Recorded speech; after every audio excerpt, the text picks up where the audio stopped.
slogging through the weather this morning. Representative O'Brien let me know he'd be a few minutes late, and Representative Pearl is not able to be with us today at all. So this morning, first thing we're going to do is spend a little time looking at a bill that we don't have in our possession. We talked about this yesterday. It's H126, and it was voted out of the House Environment and Energy Committee yesterday or the day before. 2 days ago, yeah. And is officially in the Appropriations Committee now. We were asked to take a look at it, and so we have it now right in front of us, some of us anyway. And we have with us this morning the chair of the committee, joining us. She's going to just talk about the bill, give us information that is hopefully most relevant to the work that we do in the committee, can answer questions that would be appropriate to direct to her.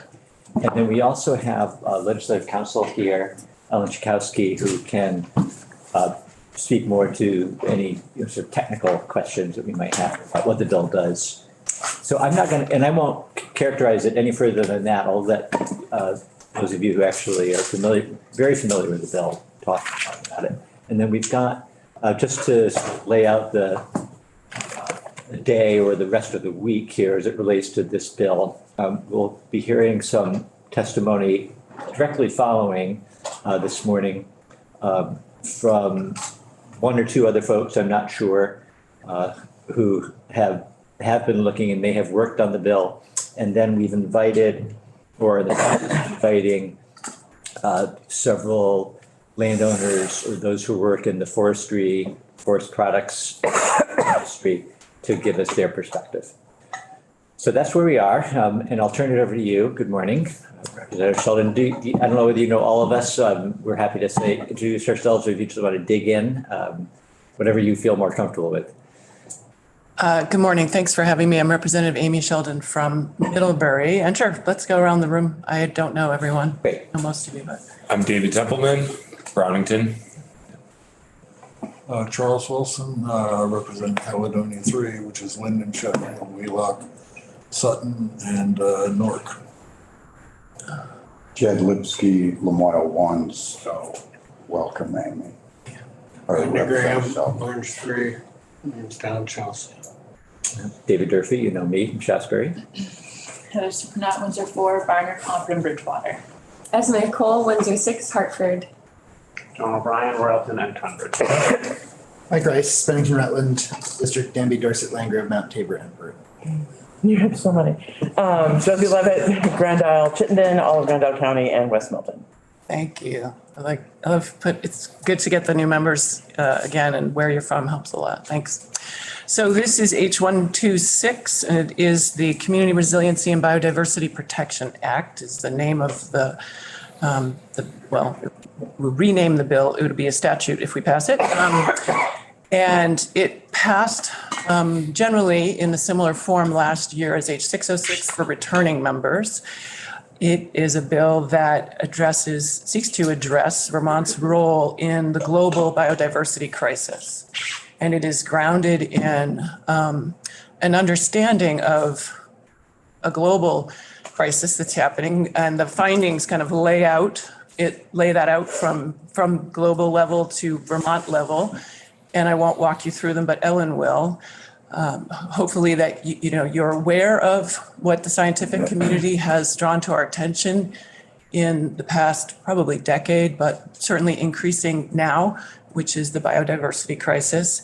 And it is the Community Resiliency and Biodiversity Protection Act, because community resiliency and biodiversity go hand in glove. So biodiversity is biological life's diversity of species at all scales, right? And community resiliency refers both to the natural communities upon which we depend and also the human communities which are reliant upon that natural resiliency, natural community resiliency. So that the name for me matters a lot. It's also grounded in international, national, and we hope to make Vermont-specific goals of conserving 30% of our lands and waters by 2030 and 50% by 2050.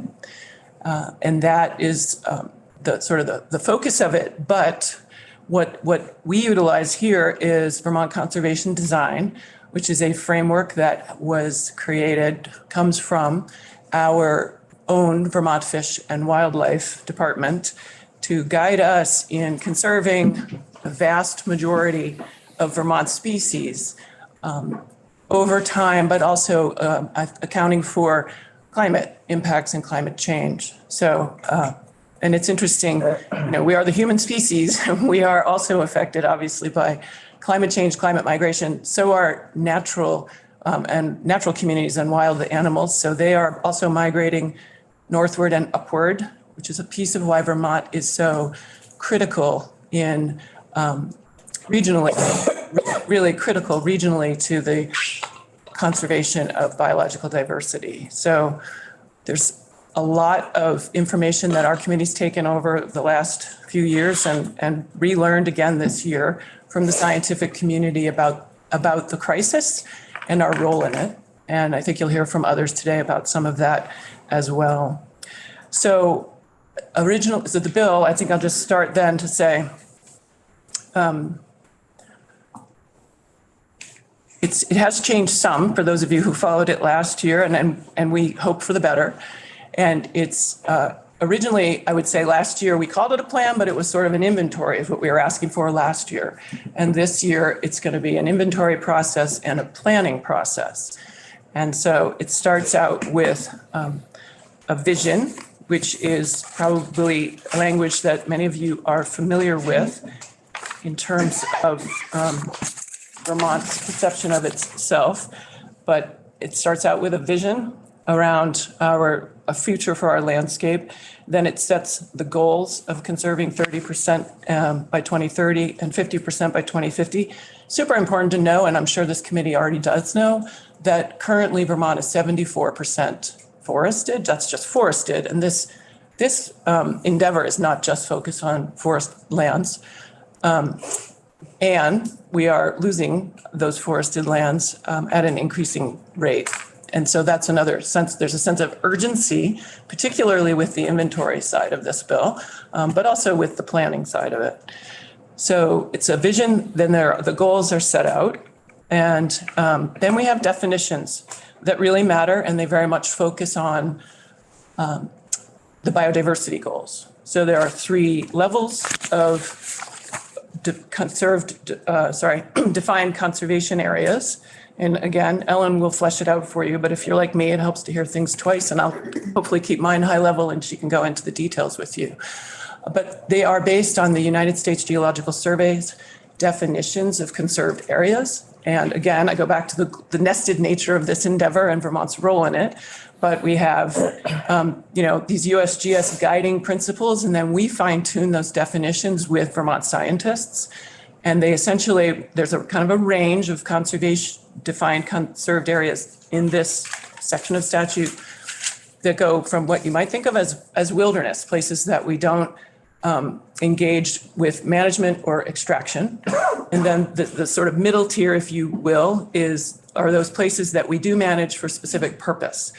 A species, a natural community, wildlife or hunting, a game species. That's the sort of middle tier. And then the third tier are the managed forested lands. And so we have laid those out and then asked for the Agency of Natural Resources is the responsible party in this planning process.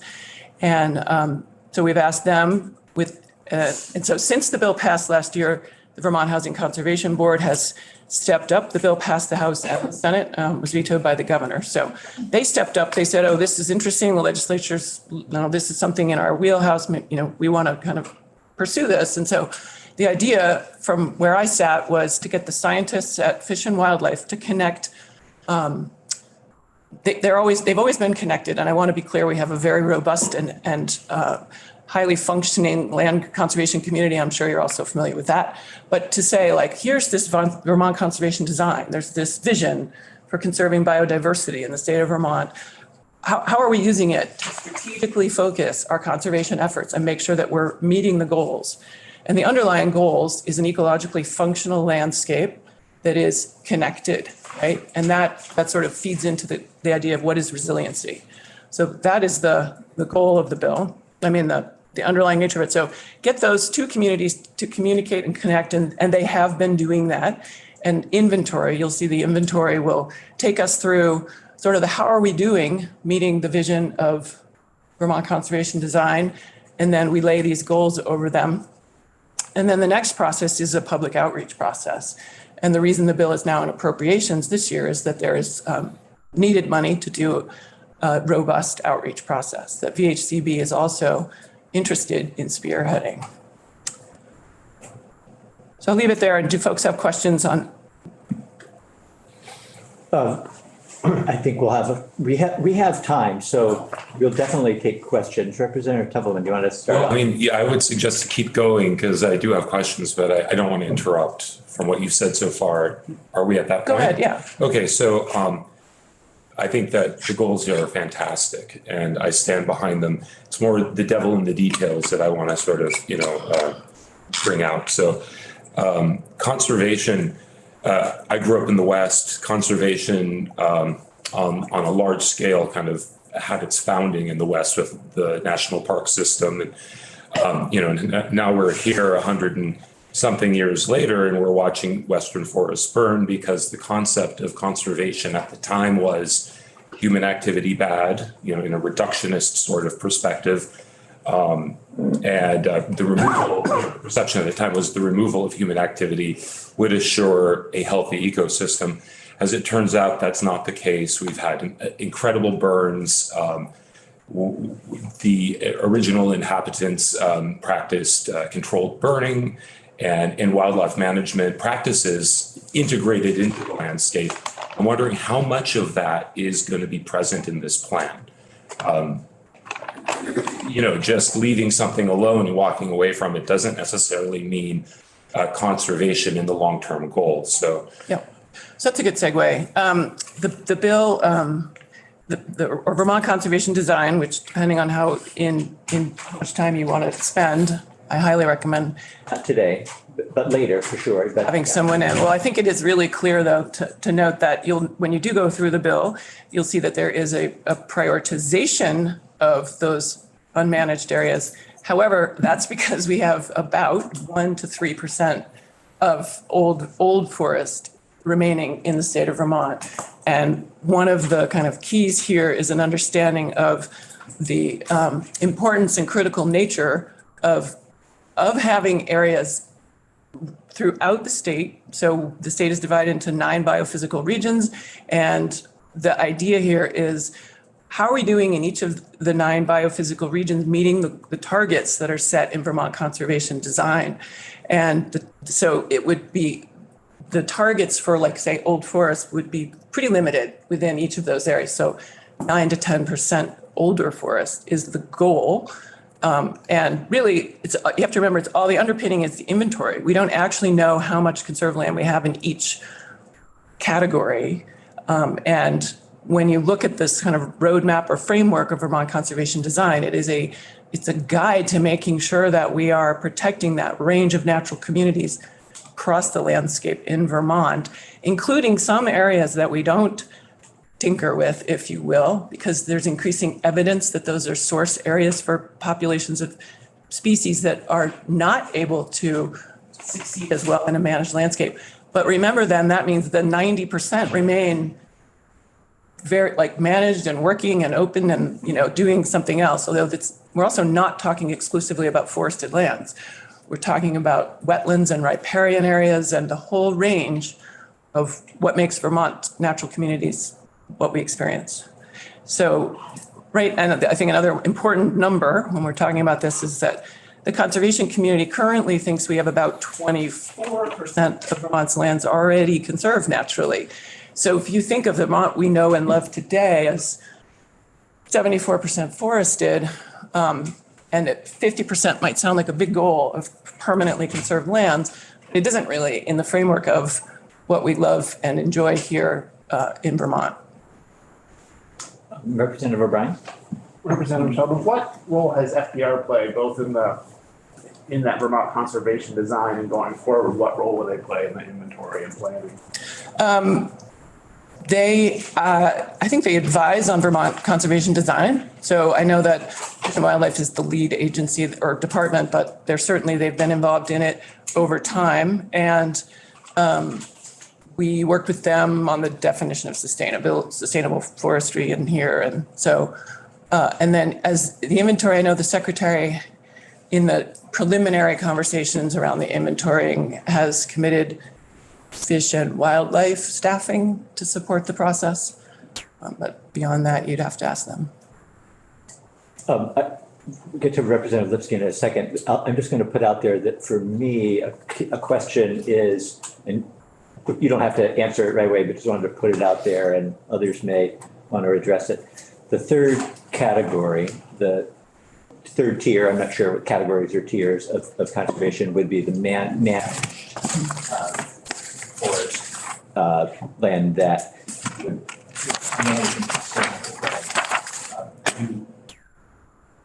do we know what that looks like currently? I guess what percentage of the state, like about 24% total, how much of it is currently in that tier, in that category?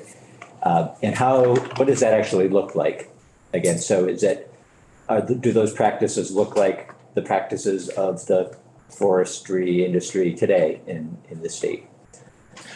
The 24% does not include the managed land. So that's necessarily, I mean, it's a conserved land. So we need the inventory to understand what we have in each category, right? And we know that 2 million acres are enrolled in the current use program and managed actively in the state of Vermont now. So I don't know another metric, but that's part of it. That's why we're doing it, is to learn them. Okay. Representative Lipsky. Yeah, thank you, Chairman Durfee. Thank you, Amy. Pardon me. Thank you, Chairman. I'm trying to learn proper protocol. I have a lot of questions. I've read your bill half a dozen times. I'm not a fast reader or a profound reader where it all gels, but there are a lot of areas that I have concerns. I will say that the goals and most of the findings are having been in Asian forests, South American forests that are experiencing conversion and heavy use, not as a practitioner, but as an observer, as an environmentalist. All over time zones and all over the world, and in Africa, in the equatorial area. So I understand the United Nations alarm from deforestation, loss of a lot of these ecosystems.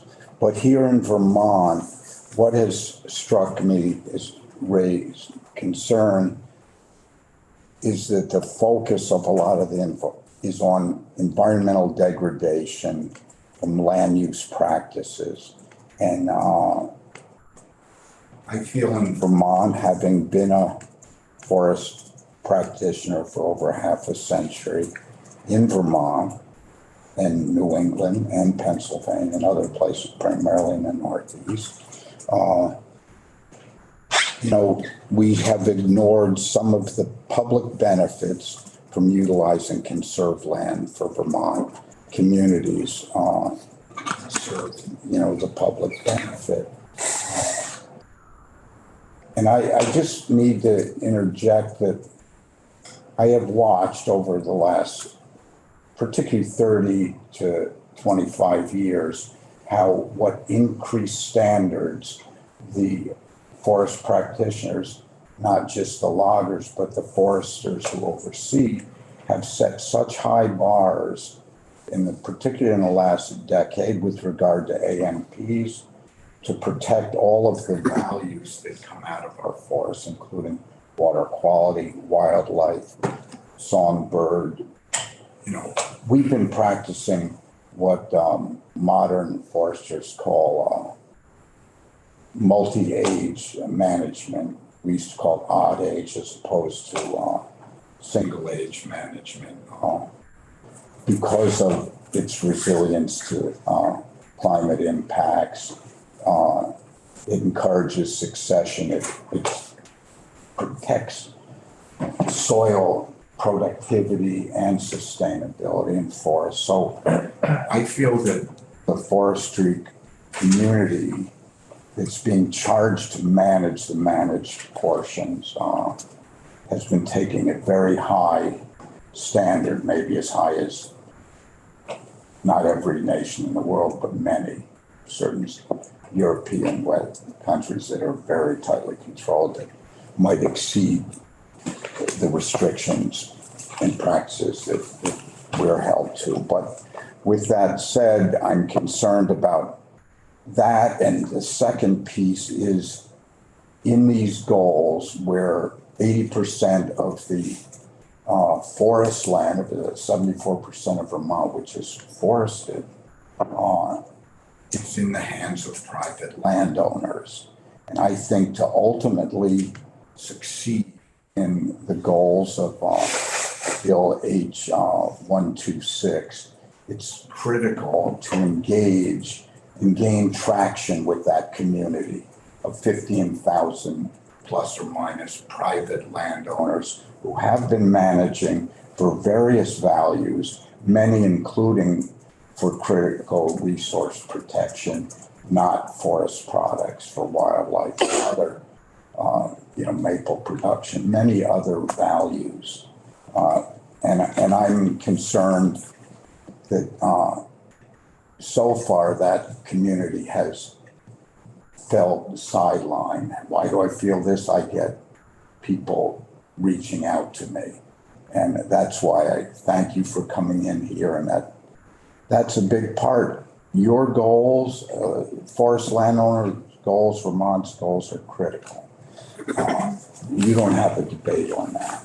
But I feel that without engaging in a much more vigorous way, possibly with landowners and foresters, forest practitioners, we risk failing. And my final comment would be that the two-tiered goals that you articulate in the bill and that of inventory as the first goal, and then a few years down the road, developing a plan. And I want to say I fully support the notion of inventory. Personally, I'm only speaking for myself, not this committee, but that inventory is an important piece. I question you've engaged the Fish and Wildlife segment of Natural Resources Council. I would think that I'd like to know where the funding for that inventory and how big a lift is. I know a plan is a very big lift. It takes a lot of time, but the inventory piece, what funding and what engagement have you gotten from Natural Resources on that? Thank you. So that was a lot to respond to, but I guess. I apologize. I've been sitting here for 2 months and it's wonderful to have the forest actually discussed in our committee. This bill, from where I sit, supports the forestry industry, and in no way, I think we're supporting the same things. We know that we're losing over 10,000 acres a year of forest land to development. That's a conservative estimate, and we also know that yes, the forested lands are primarily privately owned. Some of them already are conserved. We also know that private landowner interest in conservation far exceeds the funding that this body has found the will to provide for conservation year over year and in this year's budget in particular. So I would note that the conservation organization, I mean, as the person, as the point on this bill in my committee, I am hearing from landowners who don't really understand that we're not in the process of soliciting, but they're like, we want to conserve our land. How do we participate? There is a backlog of enthusiasm for conservation in this state that we are neglecting to respond to. And I think that's a piece of this, is I want to draw attention to this opportunity, an intergenerational transfer moment of private lands and those landowners being ready to do something with their properties, and continuing and to support the forest products industry through conservation of those lands. Because, once they're developed, they're probably going to come out of that world. And we know that smaller parcels are harder to manage for forest products. So for me, this is, that's part of our community, human community resiliency of the bill, is supporting that.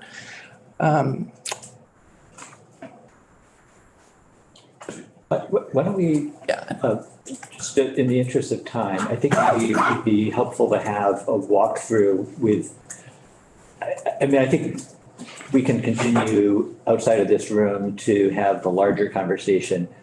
I want to look specifically at the bill and see what's in there that may raise red flags. And there already are some red flags raised. So let's look specifically at the bill and see whether we can hone in on those sections. So if you, I don't want to cut you off, Madam Chair, but if you feel that you've said all you want to about the bill, then I might ask if you want to trade seats with Ellen. Sure, yeah, I'm happy to answer questions too and keep going. I just have one point of fact that I don't know what biologists or foresters that you interviewed, but I'm going to refer to Paul Catanzaro and Anthony D'Amato, authors of Forest Carbon, Essential Natural Solution for Climate Change. And in life, I like to be clear and accurate. And those forest biologists claim that in the state of Vermont, the acres of forest loss each year is 2,123. Granted, this was published, I think, during the pandemic.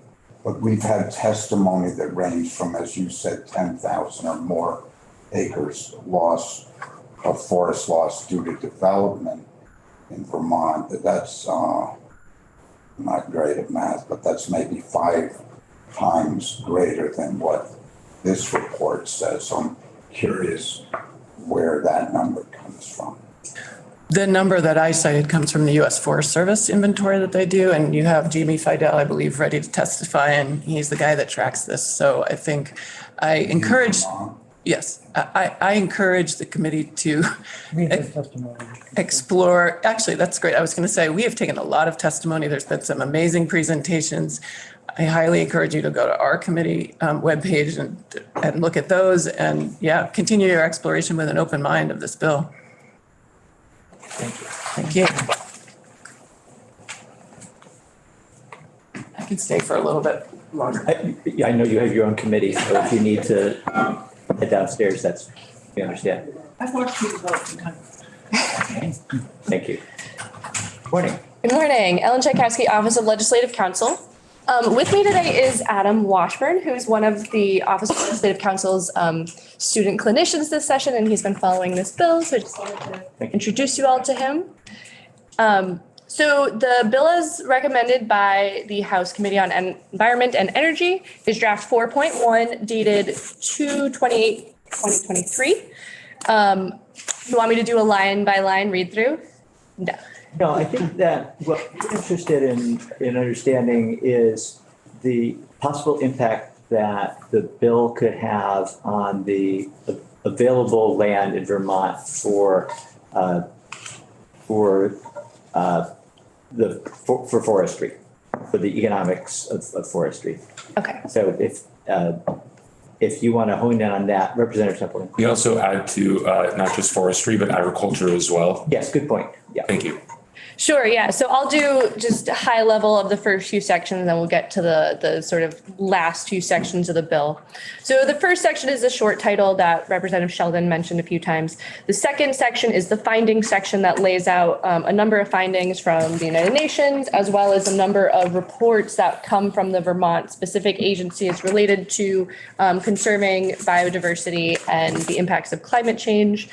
And does make mention of the fact that the Vermont Climate Action Plan references the need to conserve additional land as one of the elements of the Climate Action Plan.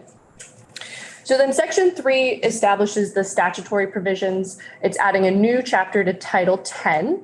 Sorry, you're on section 3. Yep, so I'm going to start on page 5. Okay. And so as Representative Sheldon mentioned, the first part of the statutory sections are the definitions. They lay out the 3 conservation categories, which are nearly identical to the USGS services definitions for conserved lands. And they, as she mentioned, range from having the least amount of active management to have it then moving on to some active management. And then the third category does allow for long-term sustainable forest management. All 3 of these categories are permanently conserved land. So the language that I'm going to talk about in the goals in a minute refers exclusively to land that has been permanently conserved. And that's the type of land that will count towards this 30 by 30 and 50 by 50 goals. So land that's used for agricultural purposes, that has a conservation easement on it, would that count? It would not count. While that may be permanently conserved, the categories we're looking at here primarily refer to permanent protection from conversion of the natural landscape.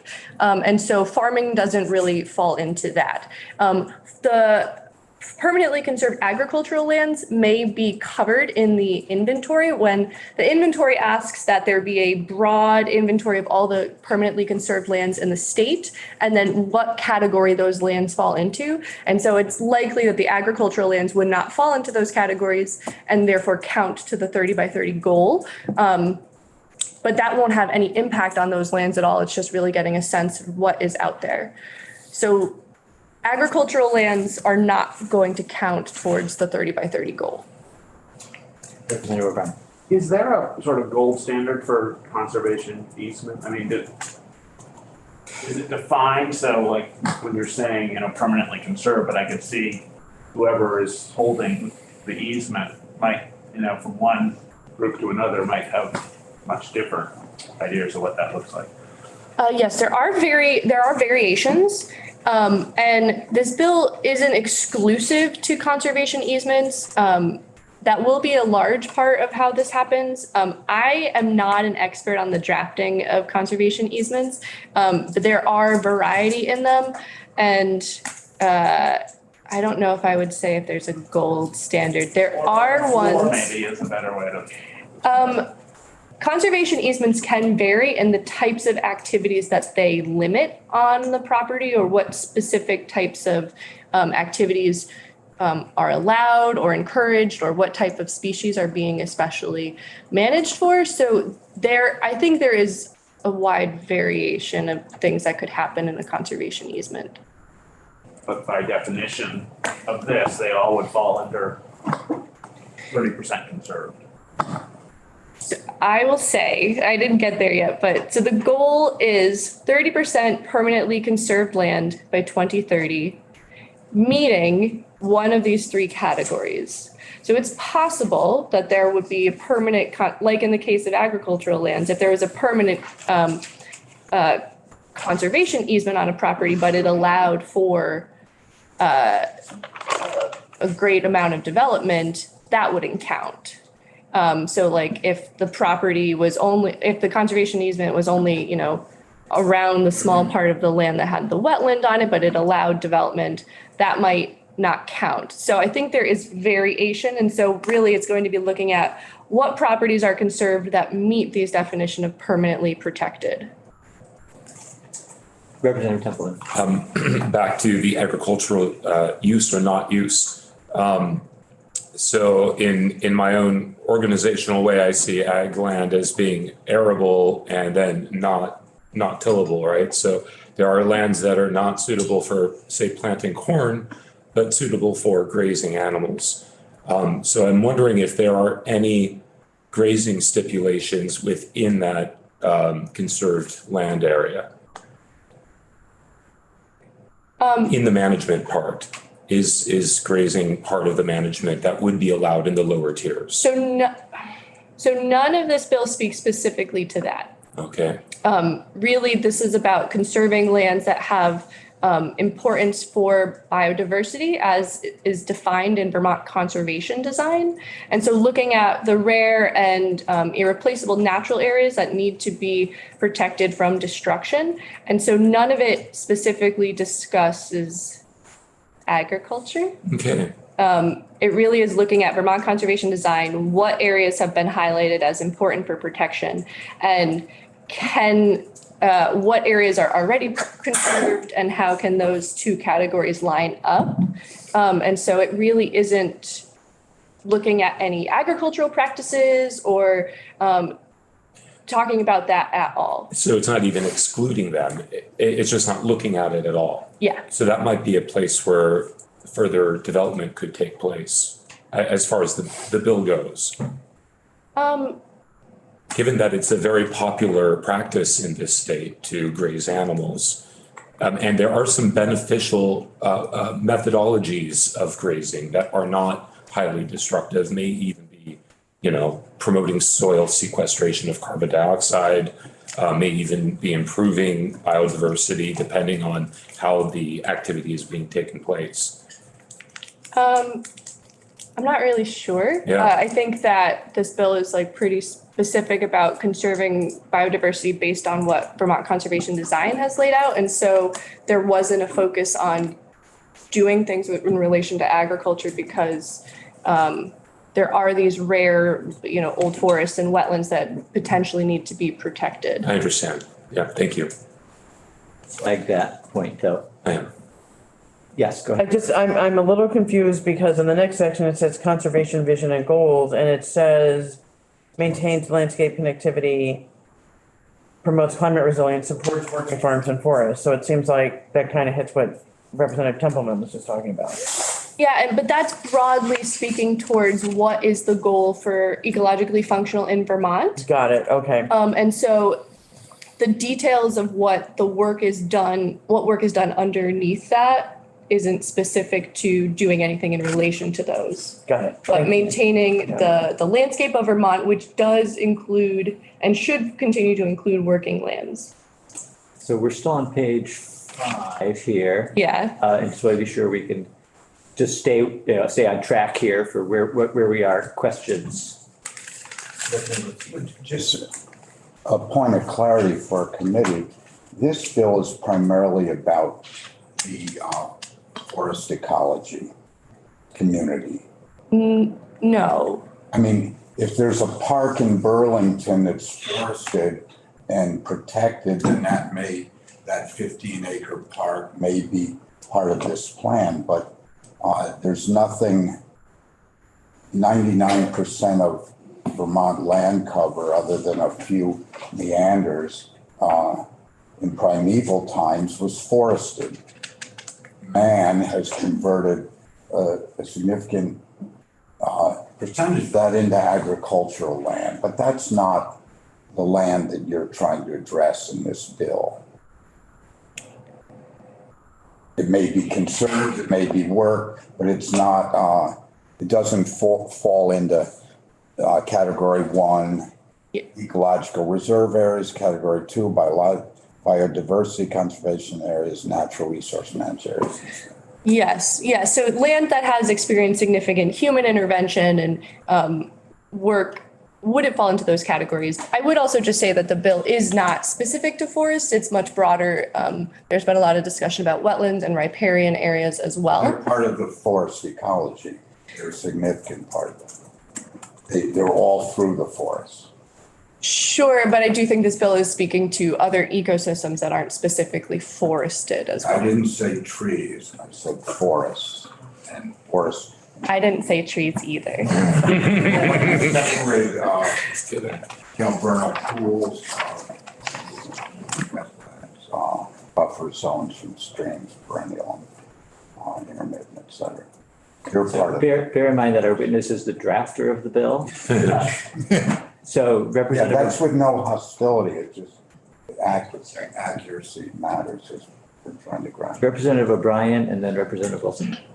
I just wondered, Ellen, is there any acknowledgement that Vermont can't really be an island in this as far as bigger sort of diversity, ecological diversity picture, even on New England, because, like migratory birds, right, even if we have a certain amount of conservation or even an inventory, it may change depending on what's going on outside of Vermont. So the findings do speak to a few aspects related to that, including that there's something called the Staying Connected Initiative, which looks at the region ranging from the Appalachians to the Acadian region, and that Vermont has been identified as containing important linkages for habitat and species movement as part of that. So that has been addressed, at least in the findings section. So Representative Wilson, and then we'll let you finish walking through. I just have a quick question, just so I know, but who designed the Vermont Conservation Design? It's a program that was developed by Vermont Fish and Wildlife Department within the Agency of Natural Resources. Thank you. Yep. So I can discuss more about the specific definitions, but I do think hearing the goals, even though we've already alluded to them, will help. So yes, so on page 6, the second section of this relates to the conservation vision and goals. And so the vision comes from the language of Vermont Conservation Design. And so it does say that the vision of Vermont is to maintain an ecologically functional landscape that sustains biodiversity, maintains landscape connectivity, promotes climate resilience, supports working farms and forests, provides opportunities for recreation and appreciation of the natural world, and supports the historic settlement pattern of compact villages surrounded by rural lands and natural areas. So that is a kind of an intent statement here. This is what the vision is. And then within that vision, there is these two goals.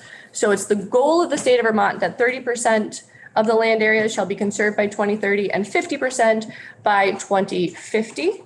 So 30 by 30 and 20 by 50 by 50, as Representative Sheldon mentioned, are internationally recognized goals that have also been discussed nationally here. And so these are goals. They are not mandates or requirements. And so when we talk about drafting legally, goals are aspirational. There's no legal enforcement mechanism on them. And so if we were to miss these goals, which we do often do, because there are a number of goals in statute.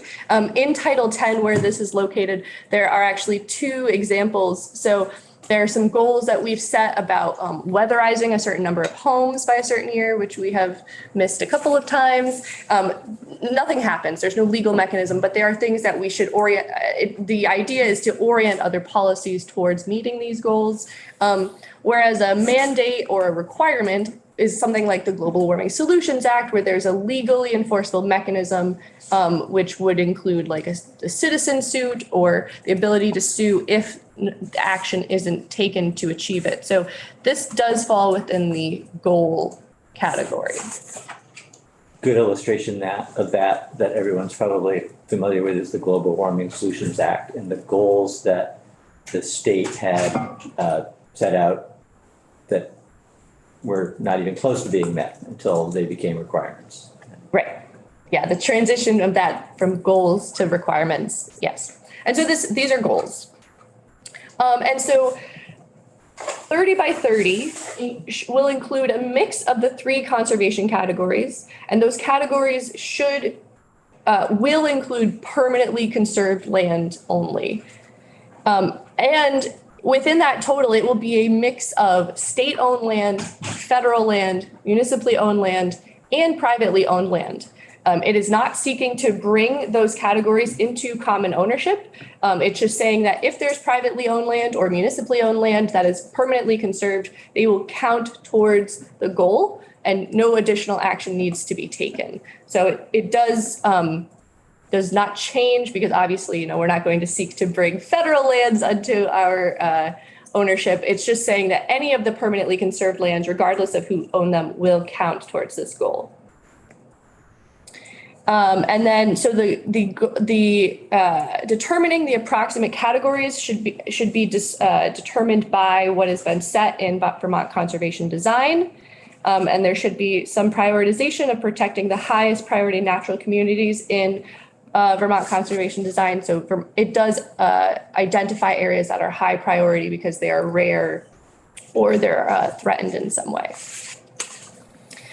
So the two deliverables in this are a conserved land inventory and then a plan on how to use that conserved land inventory to meet the goals.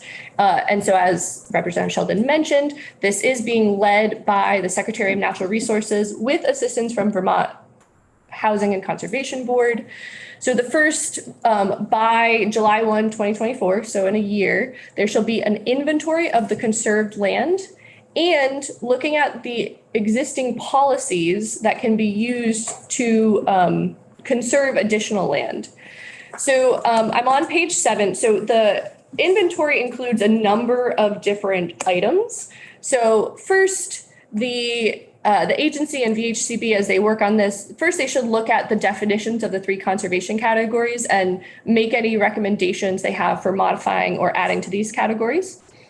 Next, the big one, the amount of conserved land in Vermont that fits into each of the 3 conservation categories, as well as any other lands that are permanently conserved, perhaps like agricultural lands. What line is that? So I'm on page 7. Yep. Subsection 2 is the actual, the amount of conserved land.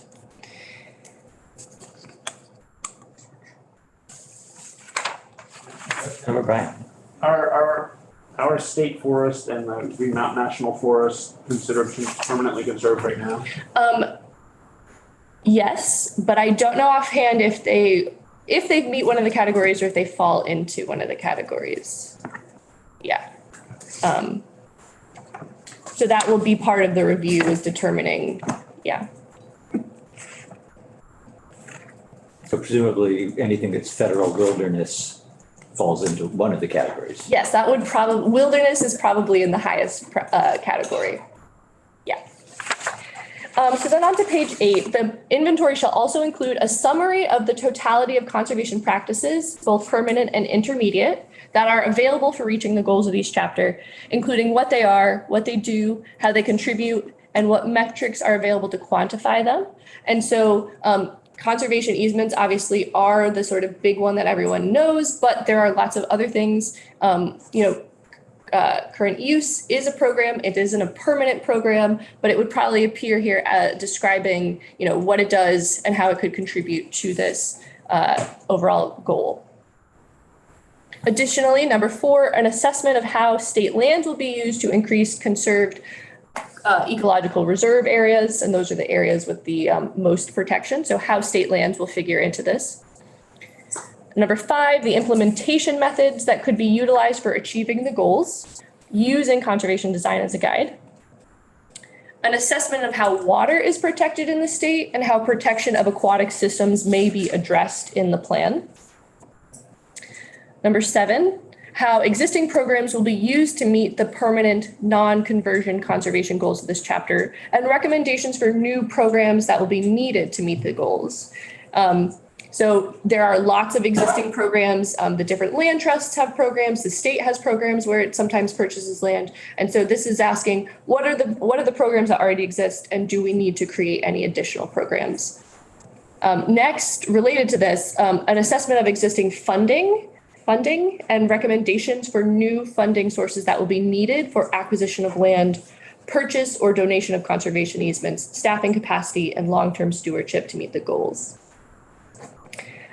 Number 9, so this is new to the bill this year, an equity assessment of existing land protection and conservation strategies and programs.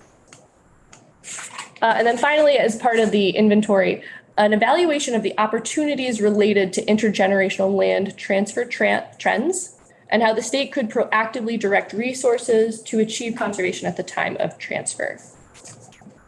So all those things will be in the inventory.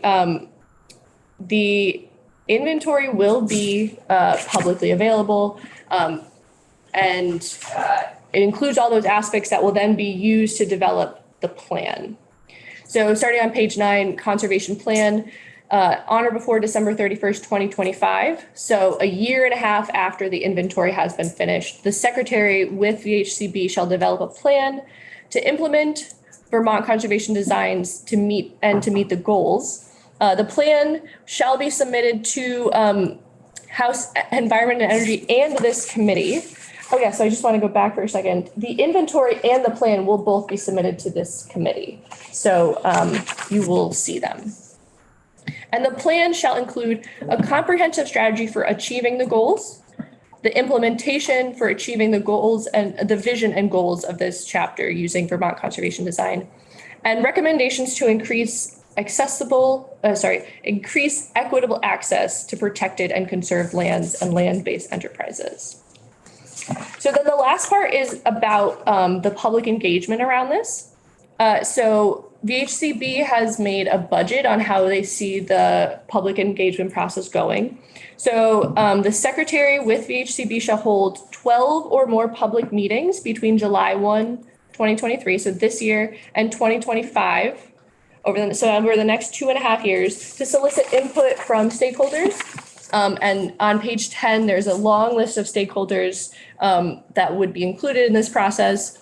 So private owners of forest lands and agricultural lands, land trusts, conservation organizations, environmental organizations, working lands enterprises, outdoor recreation groups and businesses, indigenous groups and representatives from historically marginalized and disadvantaged communities, municipalities, regional planning commissions, conservation commissions, and the relevant state and federal agencies. And at least 3 of these meetings shall be designed to submit comments from the general public. The inventory shall be updated biennially to track progress towards meeting the goals and be publicly available. And the secretary shall submit a report to this committee and the other committees by January 15th following each update. And then finally in section 4 is the appropriation section. So $75,000 is appropriated from the general fund to VHCB for the public education and outreach. And the money will be available for 2 years to support equitable engagement. And the funds will include costs for travel vouchers, food and childcare where necessary to accommodate participation, as well as compensation if anyone is asked to serve on subcommittees. So there has been a lot of acknowledgement during the development of the environmental justice bill, and since that in order to properly engage and have full public participation, sometimes compensation is needed for those who may have childcare issues, travel issues, so providing some compensation to people that participate. Thank you, Ellen. So questions about what is in the bill and what's not in the bill, or implications of anything that's in the bill, that would be best directed to Ellen, who drafted the bill. Understands the legal ins and outs better than probably anybody. Representative O'Brien. Can bodies of water be permanently conserved? That's a good question that I probably am not. Okay, let's see. The waters of the state of Vermont are held in public trust. And the committee did consider whether or not they should be included in the 30 by 30 and 50 by 50. And you may hear more about this from other witnesses. But the inventory looks at, does specifically ask how water is protected and how they may be addressed in the plan. And so I can't directly answer your question because I am not, Mike O'Grady knows more about this than I do, because water does have different, I handle land, Mike handles water. So I'll just stop there. But part of the inventory, presumably, because there's ecological diversity, say. Right, and obviously they are important overall to the functioning of the landscape. But it is, I think, different than putting a conservation easement on a parcel. So protecting the riparian areas is related to that, but I think other people in the room may know more about this than I do. And we'll have a chance to hear from them perhaps in a minute or two. Representative Wilson? I represent a lot of people that feel that the Global Warming Solution Act, in the way it was done, is completely unconstitutional. And is that going to be a point of contention?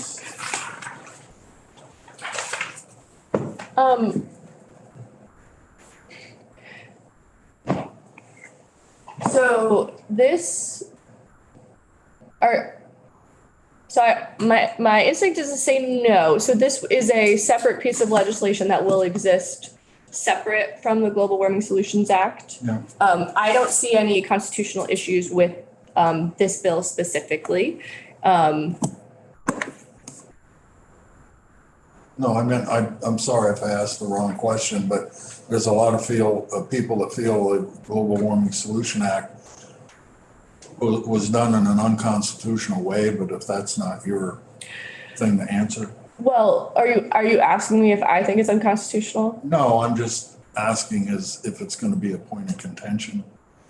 And if I'm asking the wrong person, I'm sorry. No, I work on the Global Warming Solutions Act. I handle the climate change issues. So I don't think so, but I guess I don't know where you would see it. You think that, are you asking if like when they work on the plan, if someone may challenge it, or what are you asking me if you think someone could sue or what? I don't know if anybody could sue, but at the time when it took place, it was kind of just put there. Nobody voted on it.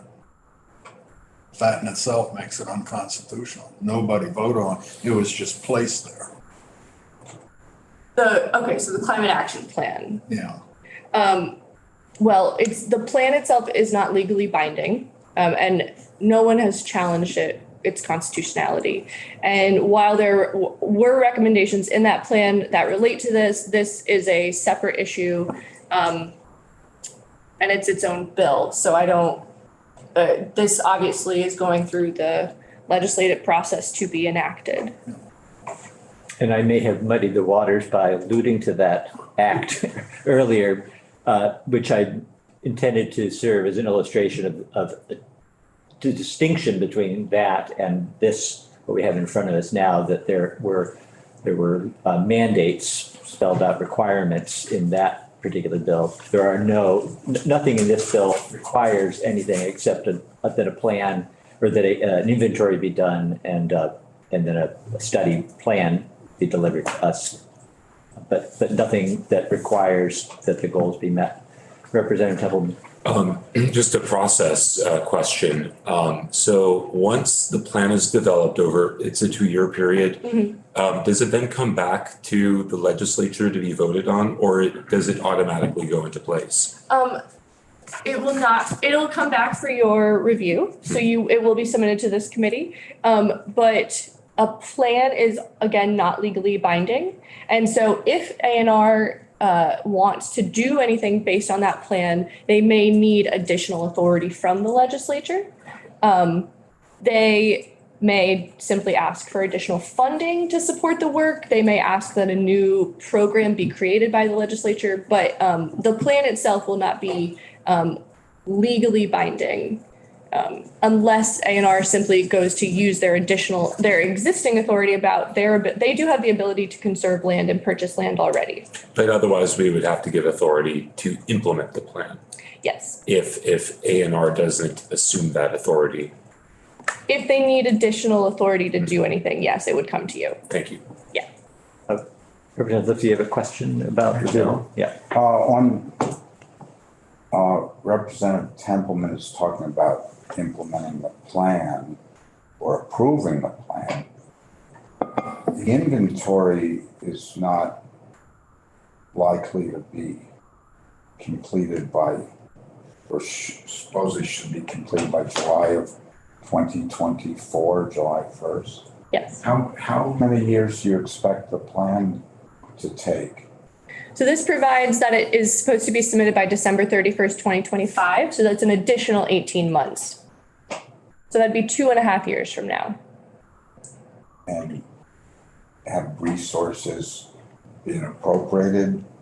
Is it VHCB and Fish and Wildlife that are going to do this? Yes, so this bill does appropriate $75,000 to do the public engagement on the That's process. to get people to the Yeah. travel and lodging and Yep. childcare, the whole, but that's not to do the actual work. That's just a public engagement. Yeah. Is that correct? And the other thing, you know, some of us feel like there's a fire lit under us. And I think, you know, in 3 years to complete a plan or 2.5 years, an inventory and then a plan, I don't think is realistic. I don't think we have the personnel. But, you know, the panic, and I look forward to hearing from the federal geological survey expert in the room about this, but it strikes me that New England-wise, we are growing 1.8% more wood than is being harvested or removed, whether it's from development or anything else. Vermont, it's a higher ratio. These are, you know, impressive goals, and I think important goals, but I think the process of engagement, I think we're getting ahead of ourselves. So I would just, I don't know if you're going to hear from VHCB. So VHCB has already started working on this after last year's bill passed. And so I think part of what the inventory is doing is collecting a bunch of information that's already available, right? So all of the land trusts who work on conservation easements have information on what lands they have already conserved. And so the state also has a lot of information on what lands are already under state ownership and federal ownership. So it's really combining all those things and then looking at what programs already exist in the state for conserving land. Do we need additional programs? And if they're money. So at least from the inventory perspective, I think what the inventory is doing is getting a lot of people in the room who already have a lot of information that needs to be combined so that it can be evaluated. So, and VHCB has already started working on this. So, and then the plan, an additional 1.5 years, VHCB did not ask to push that out farther. So. Thank you. All right, well, why don't we, not seeing any other questions, and there's nobody on Zoom who would have a question, so thank you, Ellen. I know we're running quite behind here and want to be respectful of the witnesses who have made an effort to join us this morning. So I'm going to check with them and see whether, first of all, thank you for being patient. How much time do you have this morning, and are you able to, if we took 3 minutes to stretch, still fit us into your schedules? Let's do that. Let's do that. And really just because we did get a late start and we're a little bit behind, if folks can just use the restroom if you need to, and then we'll get right back.